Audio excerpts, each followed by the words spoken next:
Hello, this is Mara Jane, and you're listening to The Unseen Perspective.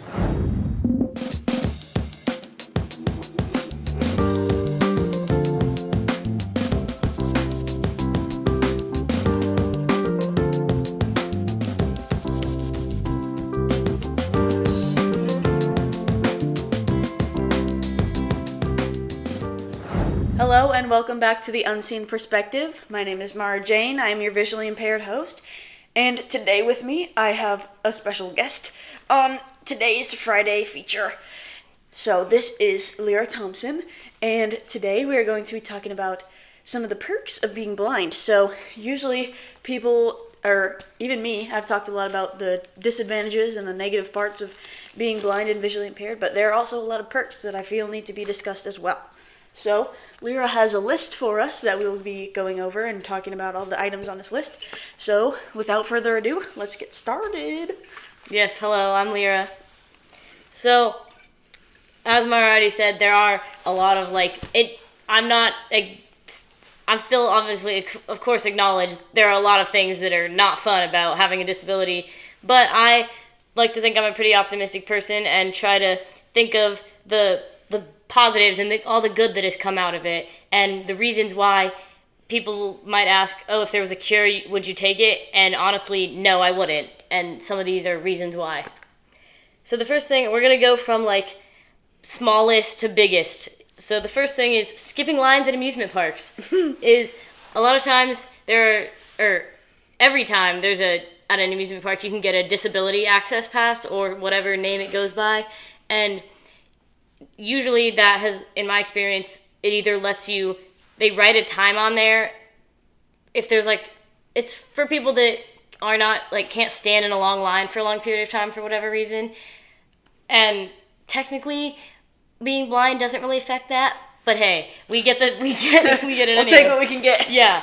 And so either you go around to the alternate access entrance and they'll write a time on there for you to come back, and then you can't go get another time, but you can go sit in the shade or sit down if you have to be sitting down for whatever, if you have a physical disability, and then you come back. But you can go ride another ride if you wait in the line. I have done that. But sometimes, which has been my experience at Worlds of Fun, which is a local amusement park in our area, they'll just let you go straight through. So you kind of get to skip the lines, and that's always nice. Yeah, I remember getting to do that at KSSB Prep a couple years ago. Were you there that year? When we went to Worlds of Fun? Yeah. Yeah. And we had the passes. We all had them, though, so it was yeah. It was so fun, though, because the lines weren't super bad anyway, but, just that extra little bit was... Sometimes people might look at you and be mad that you get a good go through. I went to Worlds of Fun recently with my friend, and they would always say on the speaker sometimes, they'd be like, oh, just so you know, or just remember, just because someone's getting on, if someone is in your spot, they've been waiting the same time as you, just a different way. I'm like, that's not entirely true, but okay. Whatever you say. So that's not really a thing that would affect our vision, but it's available to us, and we're going to take it, because sometimes it's just we have to deal with all of this stuff, all of these negatives in life, so we might as well have compensation. And my next thing is not being able to see certain things. Obviously, there's a lot of times where I wish I could see things, but then there are other times where I'm like, you know what, I'm glad I can't see that. If there's some PDA happening at a public place or something sketchy going on, it's I can't tell that that's happening, so. I had no part in this. Yeah, or even my mom my parents have been on the receiving end of this, being able to see it, is people staring, because I have a condition called albinism. For those that are just listening, it causes white hair and very light skin, as well as a visual impairment and light sensitivity. So mine's a very visible thing. And also when I have my cane, that's a big thing that people would stare at. But I can't see that, so it doesn't really bother me. Mm-hmm. So that's kind of nice. I discovered recently, with the help of some family members, that I do a lot of weird stuff, because when I would do it as a kid, laying on the floor in the classroom because that's a thing. But when I was a kid, when I would do stuff like that and people would look at me weird, I wouldn't be able to see it. So I would just have all these weird quirks. On a similar note, this is kind of like a thing I've been working on as like a social skill. Is sometimes I do things that are not really socially acceptable that much. Because I wouldn't be able to see other people doing them, so I don't think that they can see me. Right. But, like, they can. Oops. Did you have any more input on that one? I don't think so. I mean, it's just, like, obviously, like Lyra said, there are a lot of things that we wish we could see, but sometimes it's good not to have the greatest vision in the world. I like to say, I don't people watch, I people listen. Yeah. And then these are kind of a little bit more of like, actually I'll skip ahead to still like the less serious stuff for now is we have cool skills like reading with our fingers and navigating in the dark and like being able to rely on our sense of sound. If it's dark in our house because it's like nighttime, I'll just be walking up to my bedroom, getting ready, walking through the house like it's no big deal, but then my mom will come in to like show me something and she's like, oh, it's so dark, I need to turn the light on. And I'm like, it's just walking across the room. Yeah. You can't rely on your eyes or your ears and feel for that? Yeah. I was talking to some people yesterday, I think, and they were like, when you're a sighted person and you put like a sleep shade on, you like goalball? Yeah, whatever it is, they just have so much trouble getting around. Whereas, like, if we were to do something like that, we could do it a lot easier because we're used to it. I mean, it'd still be hard because we both have pretty good functional vision remaining. Like, we can see everything, just worse, I guess. But it's just, when you have to when you have one sense, it's a misconception that when you lose a sense, the others are automatically heightened. It's not that, it's just we learn to adapt and rely on them better. I was playing goalball the other day, and like we both were, and we were playing against some sighted people, like sighted staff here at this camp we're at, and they were saying how, like one of them was saying that when she threw the ball, she could immediately hear us moving, but then, like, in the direction we thought it was. But then when she was throwing it, she didn't hear it until it was, like, past her. And so, to me, that's kind of, like, hard for me to, like, fathom not being able to have that, like, sense of sound. Right. I mean, I think it's a very good thing, but sighted people just typically don't have that. Goalball is so fun. For those of you who don't know, goalball is you are on, like, a court, and it's 3-on-3. And you have a big kind of basketball-looking thing with bells in it, and you have to roll it and try to make it past the other team, which is on the other side of the gym, into their goal. Or we might do a whole episode about sports. Yeah, I am planning on doing that, so yay, look forward to it. But also, like, Braille. I'll admit I'm a little rusty on my Braille. She's a lot better at it than I am. But that's cool. You can read with your fingers. Yeah, in the dark. Yeah. And, like, other people just think Braille is, like, sighted people think Braille is so cool because it's, like, all touch. But also, like, it's still English. Some people are like, do you speak Braille? Like, no. Although I've never had anyone say that to me. My name's Mara and I speak Braille. But yeah, just we pick up cool skills because we're visually impaired that sighted people don't have. I think also music, so if obviously just because you're visually impaired doesn't mean you're musically inclined, but if you do enjoy music and you're someone who isn't used to seeing a whole lot, then like you're going to focus more on the audible aspects of the world, so that makes music and like learning music and even writing music easier and cooler and better. Yeah, like I'm very musically inclined too, and partly because I come from like my mom and my sister both very musically inclined, but maybe part of it has to do with the visual element too. And then another, like the last kind of unserious thing I have on here is, and this is a very recent relevant one, is money for college. There's like every state, like nationwide, has vocational rehabilitation services, which is like a government thing that people with disabilities are eligible for, and they can provide support in any way that helps you meet your vocational career goals. And so in our case, it's college because we need to go to college to get that degree to help us get a job in the future. And so they cover expenses like getting a lot of your college paid for with through Voc Rehab, as well as like expenses for like Ubers, since we can't drive ourselves. They'll compensate you, and any other like technology. I just recently got a new magnifier device through them, and so that's cool. It's always nice to get free money. Yes. I was kind of saying like a few weeks back when we were getting things figured out that like technically I don't need money for college because of my vision, but I'm gonna take it. It's kind of what I said about the roller coasters. It's compensation for 18 years of having to deal with being blind. I mean, I would argue that I think it is really helpful to get money for college when you have a visual impairment, because you have all these assistive technology devices that a lot of people don't need, and that stuff is crazy expensive. So like getting that financial assistance is very helpful. But like tuition wise, it doesn't make a difference. But hey, it's free money. We'll take what we can get. Free money's free money. I'm not going to turn it down. And now we're on to like the more serious like things that are positive.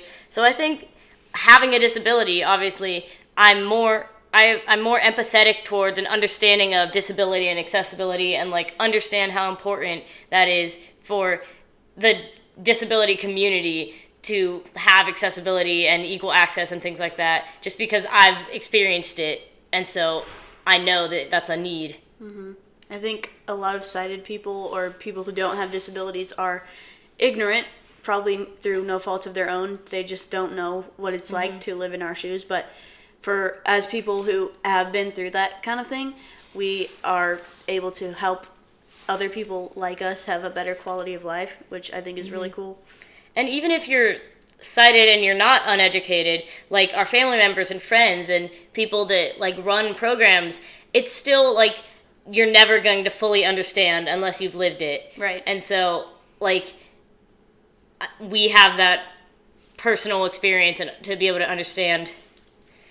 And then similarly, like our presence around sighted people is a way to educate, because they might have these misconceptions about what we're capable of and what we're like, but just by being in their presence and being a normal human being can show, yeah, we're just like you. We have a disability, but we can still do all these things that you might not have thought we could.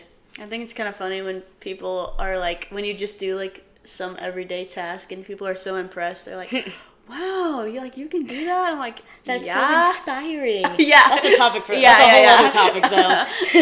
The inspiring issue. But like, I'm glad I inspired you. Yeah, I have a whole feelings about that. Maybe she'll do an episode about that.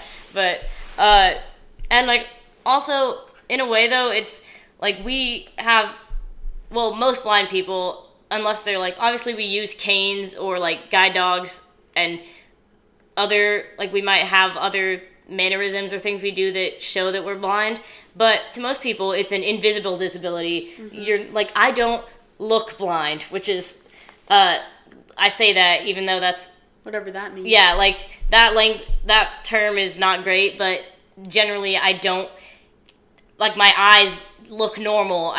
They're not like clouded over. I'm not like wearing dark sunglasses all the time. And so if you just met me and I didn't have my cane or anything, you wouldn't know that I was blind. And so that also could surprise people when they find out. They're like, oh, really? You're like doing all this stuff. And so that just educates too. Yeah. And then these are like some of the biggest things is the people that I've met and the experiences I've had. I've done so many different things through like the Kansas School for the Blind and a local organization called Alpha Point, and then Envision, which either an episode coming up or one that's already happened, depending on when you upload this, will be talked about. That's where we're at right now. There's so many like summer camps and like things throughout the school year that are for people with, and those are just in the state of Kansas. It's like all over the world. There's so many, or I assume world, but all over the U.S. I meant. Yeah. There's so many resources and organizations for people with disabilities, like youth with disabilities, so that I met, like, you and I have known each other since we were, like 8 or 9? Yeah, probably. Through various stuff. Really long time. And so all of these opportunities for blind people to connect with each other and meet people that have the same condition as them, or not the same condition but the same experiences, and just make friends and get to do all sorts of fun stuff, like spend 2 weeks doing a whole bunch of stuff and like staying on a college campus for a tech camp, and all of these things that are just I've been able to do because of my visual impairment. Mm-hmm. And we get to focus on things too at these like summer events and stuff that we wouldn't focus on in the regular school year, like independent living skills and assistive technology, stuff that isn't really built into our regular curriculum. It's the expanded core curriculum. So we can learn about that stuff and kind of learn how to live life instead of just learning like math and science and all that. Mm-hmm. But, like, just those connections I would not take back. Like, my best friend I met through one of the, like, summer camps, and we're still friends. Like, I met her when I was I knew her before, but we really became friends when I was 12, and so we've been friends for the past, like, 6 years. And I would not have had that had I not been visually impaired. Mm-hmm. So that's just, like, I wouldn't take any of that back. Like, yeah, I met obviously Lyra and Mary, who's been on the podcast, and Brooke, who's also been on the podcast, and a whole bunch of other people who are visually impaired, and I got to meet them through these camps and these activities. And I feel like without my visual impairment, I wouldn't have met a lot of the cool people that I know now. And Make 48. Yeah, I was thinking about that. Yeah, I did that. I was on the first. She talked about that episodes ago, like months ago, and I was on the first time that they did that at the Kansas School for the Blind, and then my team won and went on to nationals, and so that was a really fun and cool experience, and that was because they were doing it with visually impaired kids that time. Mm-hmm. So that was another really cool experience. And then I was on it next time, and we also made it to nationals. Yeah, winners. Yeah. Finally, and very generally overall, I'd say it's just like my visual impairment is part of who I am, and so I wouldn't want to change that. Like, my life wouldn't be the way it is if I didn't have a visual impairment. Mm-hmm. Obviously, I don't know what it would be like if I didn't have it, right, because I've had it my whole life, so I can't really compare, but I know that I'm not so unhappy with my life that I would want to change anything. Right. I mean, it's like people see it as like a disadvantage, which obviously has disadvantages, but it's not like, I mean, it's not 100% bad. Mm-hmm. It's just a thing, and like all other things, there's some good parts. There's some bad parts. Mm-hmm. Like, there are some times where I'm definitely like, oh, if only I could see that, mm-hmm, or like this wouldn't be happening if I wasn't visually impaired. But those things don't outweigh just the fact that it's part of who I am, and like all the things we've already mentioned. And another kind of small thing about if like why I wouldn't want to cure is just because it's the only thing I've ever known. And so having to go from not being able to see very well to suddenly having perfect vision, that would be like sensory overload. Yeah, that'd be super weird. So hard to adjust just because this is all I've ever known. And so I don't know what I'm missing really, because I haven't seen it. Right. So I've never seen, or at least not that I can remember, out of my right eye. So imagine like if like someone who's deaf like suddenly could hear again, or someone like who had nerve damage could suddenly feel things. Like, it's so overwhelming. Like, you just can't imagine that shift until you've experienced it, which obviously we haven't. So that would be like some weird for sighted people listening. And like, so imagine that it would be like if you, with your perfect hearing or perfect vision, suddenly had everything turned up in your life, like all the volume turned up 200%, or your vision suddenly, like, everything was way zoomed in. That would be kind of the equivalent of what it would be for us. Yeah. Is just suddenly having that change and having to readapt to life without a disability. Yeah. So that's partly why, if there was ever a cure, I would not want to have one. And I am grateful for the vision that I do have, but like, it's enough. It frustrates me a lot, but it's enough. I think the way that I'm living right now is good. Honestly, there are times where I'm like just doing stuff and I just forget that I'm visually impaired. I'm just a normal person in that moment. Yeah. And, like, I don't even think about the fact that I can't see because I'm not doing something that it affects. And that's nice. But, like, I mean, like, being visually impaired obviously doesn't define us, but it is part of who we are. And that's not, I don't think that's a bad thing. Yeah, it's like, I wouldn't say it's who I am, but it's part of who I am. Yeah. It's a big part of it. And, yeah. Do you have anything else to add about just generally the best things about? I don't think so. Mary wanted us to mention blind jokes. That'll be her. That's her episode. Yeah, that's we talked about that. So, it is pretty fun. You can make fun of yourselves. I mean, I don't know if you talked about this, but I say that we can make blind jokes, and the people around us who are close with us can make blind jokes. But if somebody else does, no.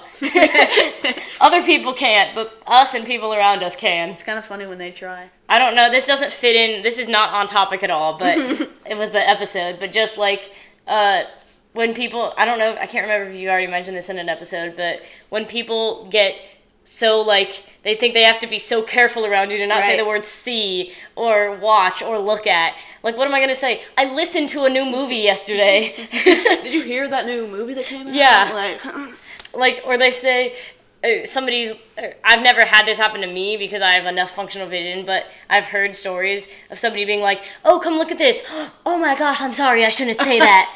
Or like somebody else says it and then somebody jumps in and is like, you can't say that. She's blind. She can't see that. It's like, no, dude, you don't just say normal words. Yeah. It's just a figure. When people say see things or look at things, partly it's just a figure of speech. Yeah, so, like when someone says something and you're like, oh, I see. Are you speaking literally? Like, no. Like, so, yeah. Any other things you have to say? I feel like this is a slightly shorter episode. Yeah, it's short and sweet, but I mean, we can't. It's an important topic, though. We can't really quantify it into an episode, no matter how long it is. But being visually impaired definitely has some really cool aspects to it, and I think we're both pretty happy with where we're at, especially because this week we're at WSU for Level Up, so that's pretty fun. But yeah, I think that's all we have for you today. So if you have any questions for me or for Lyra, you can email me at theunseenperspective2024@gmail.com, or you can DM me on Instagram at theunseenperspective2024, and you can find us on Spotify and YouTube. And if you're looking for another podcast about the visually impaired experience, I would recommend Discover Podcasting at KSSB. You can find them wherever you get your podcasts, and you can follow them on Instagram and Twitter at KSSB Podcast. But that's all we have. Can I recommend another podcast? Oh, yeah, go ahead. Yeah, another podcast I started listening to recently that is run by two people. It's actually with albinism, the same condition I have, and I, like, know them in real life through another thing, going back to the great experiences, is my condition, albinism, has a conference every other year, and I've gotten to go to Florida 2 years ago, and St. Louis years ago, and Washington, D.C., and this year, next month, I'm going to California for the conference, so that'll be fun. But these two people have a podcast called Rare with Flair. Oh. And you can find that on probably Spotify, but like Apple Podcast and anywhere probably. And so that's another great one. They talk a lot about very relatable things if you have a disability and very good information if you don't. I'll have to check that out too. But yeah, I hope you enjoyed, and I hope you'll all tune in next time. But until then, see you later. Bye.